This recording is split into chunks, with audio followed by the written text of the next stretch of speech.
2025年11月8日星期六，散文寬恕與包容。那日的午後，窗外的雨聲滴滴答答的，像是時鐘的秒針，不停地敲打着那藍白色長身咖啡廳的玻璃窗，像是天空也在為誰的過往輕輕地啜泣。志明坐在弟弟最喜愛的咖啡店靠近窗的位置，還叫了弟弟最喜愛飲的菠蘿冰和藍莓朱古力蛋糕，指尖不自覺地敲打着面前溫熱的杯緣。心急如焚的志明，目光時而飄向窗外，時而落在放在格倫座位買給弟弟的全新超合金鐵人28的玩具。秒針的滴答聲襯托着街上的雨點聲，就像是壞了的時光機，緩慢地留住他和弟弟志強兩人小時候在一起的每一段光與影、笑與淚。直至弟弟進來了咖啡店，他把濕瀝的雨傘放在雨傘架裏，對面已長得比他還高的弟弟志強坐了下來。志強坐下來與志明打了個招呼，便低頭滑手機，神情十分平靜，彷彿這只是一次普通的兄弟相聚。然而對志明而言，這一刻卻承載着他多年來的愧疚與不安。他不想這遺憾到了他生命的盡頭時，與他一起入土為安。該怎麼開口呢？志明在心中曾經這樣反覆地問自己，雖然那些在心底裏已經排練過千百遍的開場白，細佬，小時候我這樣的對你，真的很對不起。此刻竟像被雨水浸濕了的紙張泄了氣，沉重得難以開口。他想起童年時候那些灰蒙蒙的日子，每天父母為了生計而奔波，家庭的重量便壓在他那自戀的肩頭上。那時候的他還不懂得如何做一個好哥哥，只懂得會用粗暴和不耐煩的方式來發洩自己內心的煩悶。他記得自己如何粗魯地搶走志強懷中唯一的那細塑膠製的鐵人28玩具，只因為那天他在學校受了委屈，卻無處發洩和訴說。志強那時還只是個瘦小的孩子，眼眶泛紅，卻倔強地沒有哭出聲。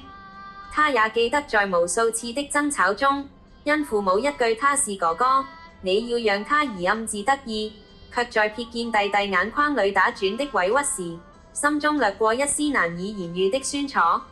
那些記憶像老舊牆上剝落的漆片，那裂縫卻大得難以修補，碎屑的漆片跌在地上，多年來始終隱隱刺痛了志明的心扉。細佬，小時候的事，真的對不起。志明終於說了出來，聲音乾澀沙啞得有如被沙子磨過並卡在喉嚨裏。他垂下了眼簾，望着面前的杯子，不敢直視弟弟的目光，準備好接受志強的埋怨，甚至指責。在志明看來，那或許能讓他長久積壓下來的罪疚感稍微舒緩一下。志強卻只是微微一愣，隨即語氣輕鬆得像在談論天氣般說：大佬，我們兩兄弟還需要講這些嗎？真的有這些事嗎？我也忘記了。志強的眼神和微表情顯得沒有一絲勉強或偽裝，彷彿那些曾經傷害過他的事情，真的已隨風而逝了。在那一刻，志明感受到一種前所未有的茫然，這份輕描淡寫的寬恕，竟比責備更讓他無所適從。志明忽然想起聖經上有句經文說：愛是恆久忍耐，又有恩慈；愛是不嫉妒，愛是不自誇，不張狂，不做害羞的事，不求自己的益處，不輕易發怒，不計算人的惡，不喜歡不義，只喜歡真理。凡事包容，凡事相信，凡事盼望，凡事忍耐。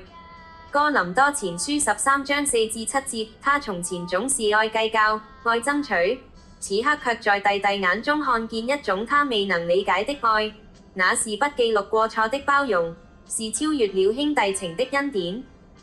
雨聲漸密，敲打着玻璃，像是為這場無聲的和解奏響樂章。志明看着弟弟平靜的側臉，忽然明白了，那些他視為尖刺的過往，在志強那裏早已被時光磨成了細沙，隨風散去。他執着於道歉，是為了卸下自己的重負，而弟弟的寬恕，卻是一種更深的愛。他不計算人的惡，只珍惜眼前的哥哥。志強眼見志明頓時的不知如何回應和說些什麼，便打圓場地說：大佬，你叫了我最喜歡吃的藍莓朱古力蛋糕和菠蘿冰，還有那個20寸身高的超合金鐵人28玩具，真的很謝謝你呀！這樣志明想起了人與神的關係。我們若認自己的罪，神是信實的，是公義的，必要赦免我們的罪，洗淨我們一切的不義。約翰一書1章9節。他原本期待一場鄭重的責備與和解，卻發現弟弟早已給予他如同神一般的赦免，不是忘記，而是選擇不紀念，讓那過去的真正地成為了過去式。這種寬恕不是出於軟弱或遺忘，而是出於一種更強大的力量愛。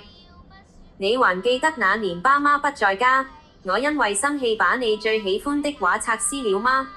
志明忍不住追問，彷彿需要某種確認，來證明自己的愧疚不是無的放矢。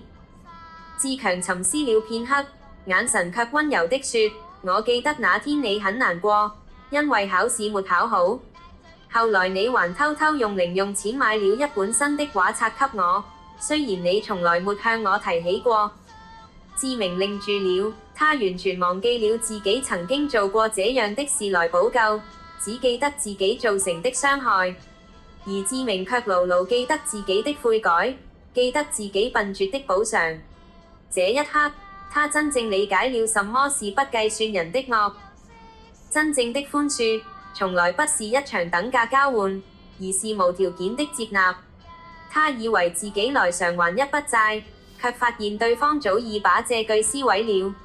這種包容比任何責備都更讓志明看見自己的狹窄和渺小，與弟弟胸懷的寬恕。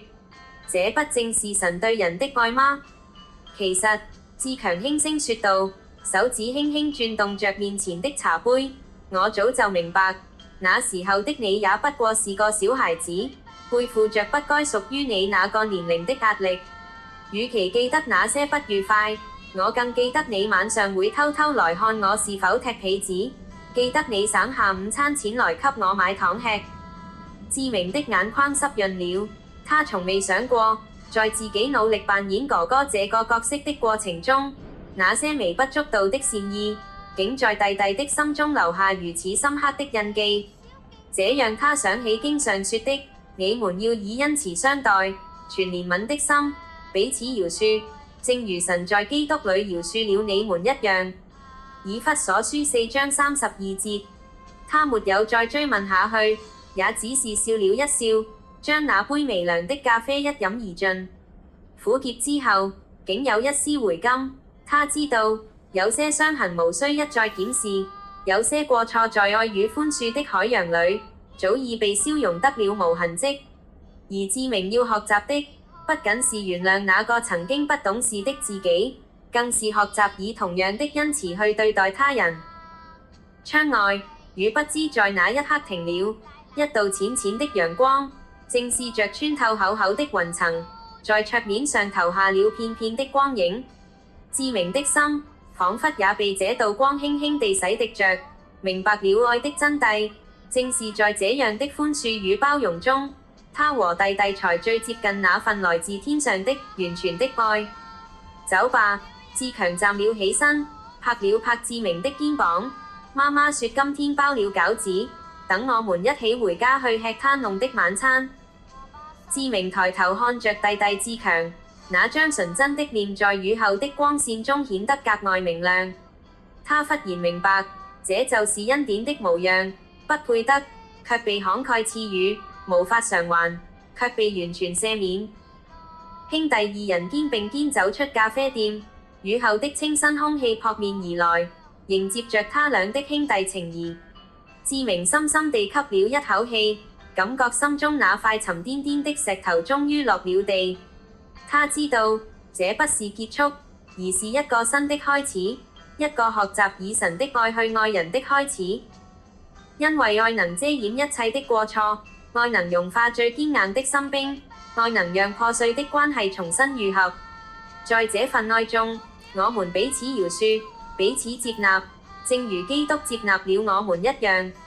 這或許就是人間最接近神聖的時刻。當我們選擇以恩慈相待，我們就在那一刻參與了神永恆的愛。全篇文章配樂小太陽。